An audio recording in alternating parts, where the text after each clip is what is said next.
வானார்ந்த பொதியின் மிசை வளர்கின்ற மதியே, மண்ணிய வேந்தர்த்தம் மடி வளர்ந்த மகவே, எங்கள் கவியரசின் வரிகளோடு துவங்குகின்றேன் என் உரையை.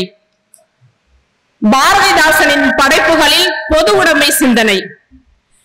சரியான காலத்தில் மிகச் சரியானதொரு இடத்தில் மிக மிக சரியான ஆளுமையின் முன்னிலையில் தமிழின் ஆகச் சிறந்த பெரியவர்களுடைய பார்வையில் பொது உடைமை பற்றி பேச வேண்டிய ஒரு சூழல் இன்று. ஒரு திரைப்படத்தில் ஒரு நடிகர் கூறியிருப்பார், வங்கிதனில் போடப்படக்கூடிய பணம் எப்படி குறைந்து கடைசியில் அது பூஜ்ஜியத்திற்கு வருகிறது என்று.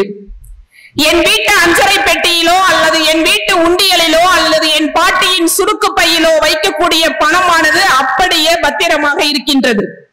ஆனால் இன்றைய அரசியல் உலகில் என் வருமானமும் என் உழைப்பும் எப்படி போகின்றது என்பதை அன்றையிலிருந்து இன்றைய வரை தமிழன் மீதும் தமிழ் உணர்வின் மீதும் மிகச் சரியான புரிதலோடு பயணிப்பவர்கள் அதை உணர்த்தி கொண்டுதான் இருக்கின்றார்கள். அந்த வகையில் தான் பாரதிதாசனுடைய பாடல்களை நான் பார்க்கின்றேன். 20ஆம் நூற்றாண்டின் இணையற்ற ஒரு புரட்சிகர கவிஞன் என்று அவனை நாம் குறிப்பிடுகின்றோம். தமிழ் சமூகத்தின் இணையில்லா கவிஞர் என்றும் இளைஞர்களின் எழுச்சி நாயகன் என்றும் அவனை பாராட்டுகின்றோம். அவன் இந்த பொது உடைமையை இப்படியாகவே குறிப்பிடுகின்றான். ஓடப்பராய் இருக்கும் ஏழையப்பர் உரையப்பர் ஆகிவிட்டால், உதயப்பர் ஆகிவிட்டால் ஓர் நொடிக்குள் ஓடப்பர் உயரப்பர் எல்லாம் மாறி ஒப்பப்பர் ஆகிவிடுவார். இந்த ஒரு வார்த்தை சொல்லாடல்களை அனைவரும் கடைபிடிக்க வேண்டும் என்பது அவனுடைய சித்தாந்த கொள்கை.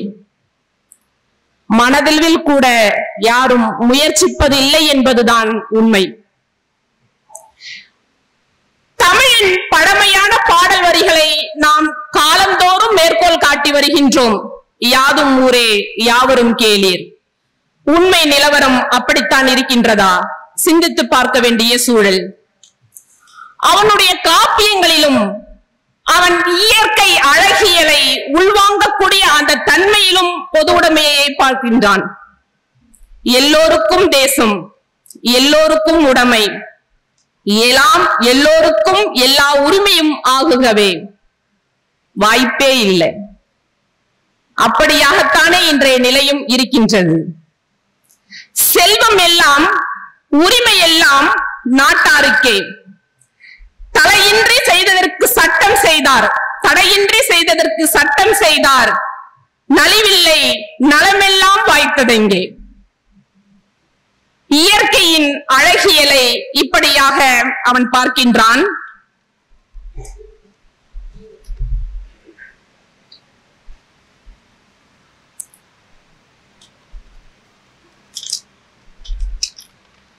தொழிலாளர்களுடைய வியர்வைகளை அவன் சித்திர சோலைகளே உமை நன்கு திருத்த இப்பாரினிலே முன்னர் எத்தனை தோழர்கள் ரத்தம் சொரிந்தனரோ வேறினிலே. அனைத்து நிகழ்வுகளையும் இயற்கையின் அவன் நடைமுறை காலகட்டங்களில் வாழ்ந்த அத்துணை செயல்களிலுமே மனிதர்களுடைய சமநிலையை தான் அவனுடைய பாடல்கள் வெளிப்படுத்துகின்றன.